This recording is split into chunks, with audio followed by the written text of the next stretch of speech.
You are listening to How to Get Over Your Ex, episode number 176, Rejection After a Breakup.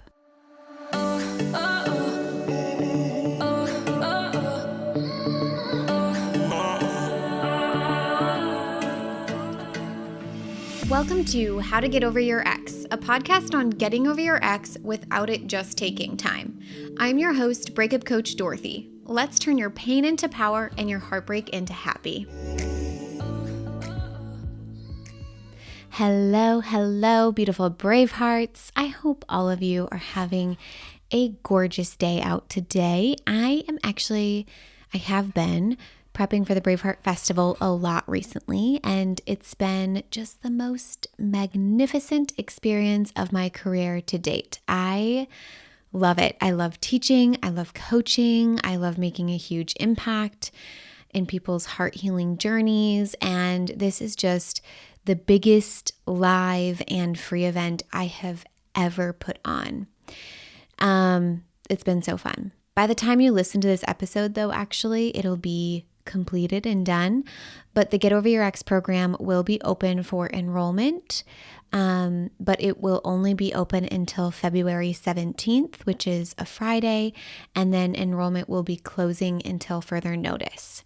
Now, the fun thing, though, about that is that if you enroll before the 17th of February, you actually get access to a brand new product called the Pep Talk Library, which is a library of audio messages from me for different breakup experiences. Like when I really want to text my ex, you'll have a little pep talk for that. Or when you're going someplace that brings up a lot of memories of your ex, you're going to have a little pep talk for that. Or maybe you're losing faith about your bigger and better life and you need a pep talk for that. So I'm really excited. It's almost like a private podcast, but I love audio messages from my coach, so I thought it would be such a fun thing to provide to my Bravehearts inside of the Get Over Your Ex program.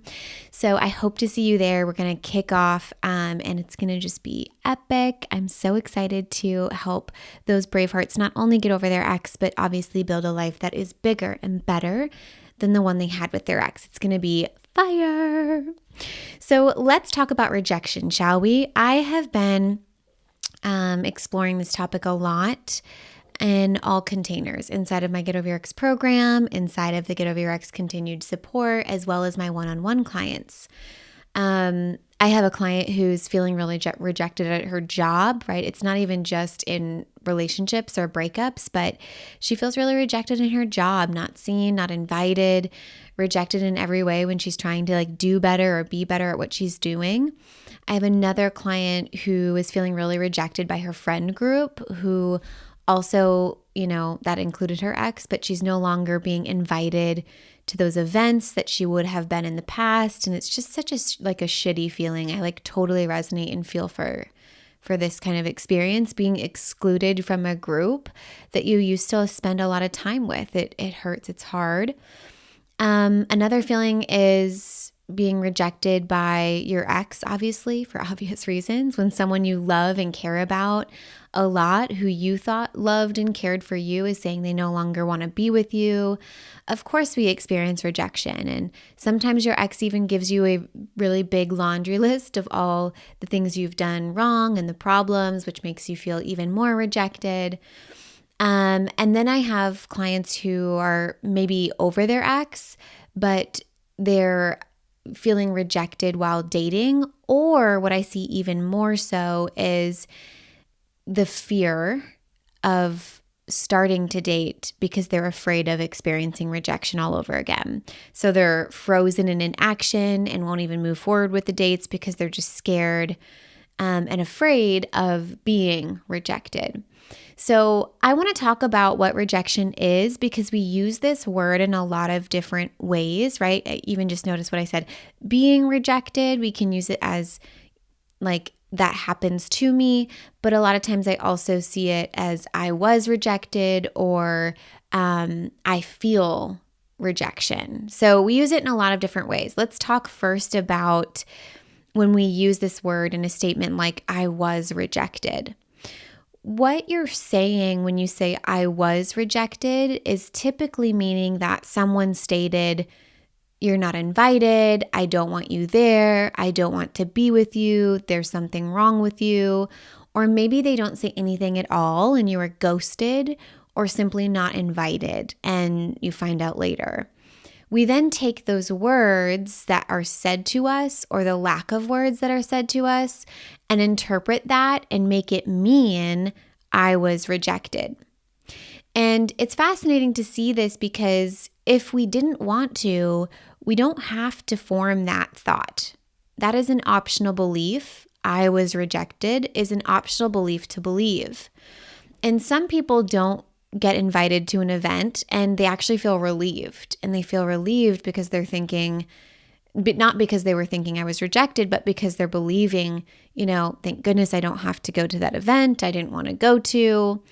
But what I'm really talking about here today and what we're solving for are those moments where, we are feeling rejected because we wanted to go to the event, or you at least wanted to be wanted there. You wanted to be invited so you could say no or yes and make that decision for yourself. Now, everyone wants to be included, and that's totally okay and such a normal human experience. But what happens when we aren't, right? What happens when we want to be included in something and we're not? And that's what we are going to be here talking about today. But before we do that, I want to look at the other way we use this rejection. So we also describe it as a feeling, right? I don't want to feel rejected, or I feel rejected by my ex. And if you listen to any of my other episodes, you know that thoughts are optional and thoughts create feelings. And sometimes we don't want to, maybe when we're believing I was rejected, we don't actually want to change that thought, and that's totally okay. But thoughts are optional. The stories we decide to tell ourselves is optional, and those thoughts will always create emotion, meaning we are thinking thoughts that then make us feel and experience rejection. Maybe some of those thoughts are, they don't want me to be a part of the group anymore. He doesn't love me anymore, or there's something wrong with me if they don't want to be around me anymore. All of those thoughts can elicit emotions like rejection. Now, the two main problems I'm seeing Bravehearts trying to solve when it comes to rejection is, one, they no longer want to feel rejected by their ex. They're trying to feel better. They don't want to feel rejected. They want to feel accepted and loved and cherished and adored and held and supported. Really anything other than rejection, right? The second one is some of my Bravehearts are paralyzed in inaction out of fear of being rejected in the future by future dates. So their inability to take action is out of fear of feeling rejected again. And that has become their problem that they're trying to solve. Now, the interesting part, notice that both of them have to do with experiencing the emotion of rejection. So the solution to both of these problems is actually the same. We must get good at feeling rejected, feeling and experiencing the emotion of rejection. We must get okay with rejection as a feeling. You want to feel rejected. As crazy as that sounds, you want to feel rejected. My guess is that you don't want to tell yourself you didn't want to be invited when in reality you did want to be invited. You did want to be accepted. You did want to be loved. We want to be loved and accepted and adored by every single person. Even if you wanted to be able to say, no, I don't want to attend that event, you at least still wanted to be invited. And don't try to tell yourself you were fine with not being invited when in reality you're not, just so that you don't have to feel rejected. And that's what I see more often than not is people wanting to avoid the experience of feeling rejected by trying to tell themselves a lie, calling it thought work. Okay? That's not what we're doing. We're not trying to convince ourselves that we're fine with not being invited. We really need to just get okay with feeling the pain and the disappointment of not being invited. This is a very simple case, y'all, of feeling your feelings. Getting good at experiencing negative emotion so that you don't have to be afraid of it in the future and you don't react to it in the present. I have actually started figure skating lessons and I'm learning with 8-year-olds. It's so cute. There's this grown 32-year-old woman in this class with 8-year-old kids, and it's very funny. And there was this 8-year-old the other day who yelled at me, and she was saying, "Stop it. You're so afraid of falling. It's ridiculous. You need to stop being so scared to fall. Fall. You need to fall." And I have to say the same thing to you here, Braveheart, is feel rejection, feel rejected. So you can experience that pain and realize that you'll be alive on the other side of it. And not only alive, but stronger and closer to landing your jump than you were before you fell. Me falling while I'm skating is teaching me how to spin. It's teaching me how to jump. There's no way I could learn those things without trying. And there's going to be times where I fail and I fall and I'm going to experience pain and even emotional embarrassment, right? But I'm going to be stronger on the other side of that in so many ways. A very tangible way to practice this is something I actually learned from an elderly man once at a beach in Florida when I was at a bachelorette party in February of 2020. I will never forget this.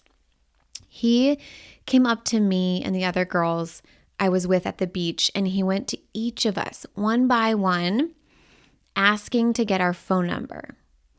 And each of us said no thanks, some more kindly than others. But afterwards, he told us all that his wife had passed away 2 years ago, and his therapist gave him an assignment to ask people for their phone number so he could get used to experiencing rejection and not be so afraid of it happening while he began to date after not dating for 40 plus years. He was very terrified and scared of starting to date out of fear of this rejection. And I mean, that was so badass to me, whether or not he was telling the truth. I actually kind of believe that he was. And I think that that was a really cool experience for me to just see of, wow, he really had the guts to put himself out there to practice feeling rejected by so many of us. It wasn't just us that he was asking. He had to there was a list of 20 to 50 people he was trying to go through. He's trying to get 20 to 50 no's. And it was really fascinating and really cool to me to watch.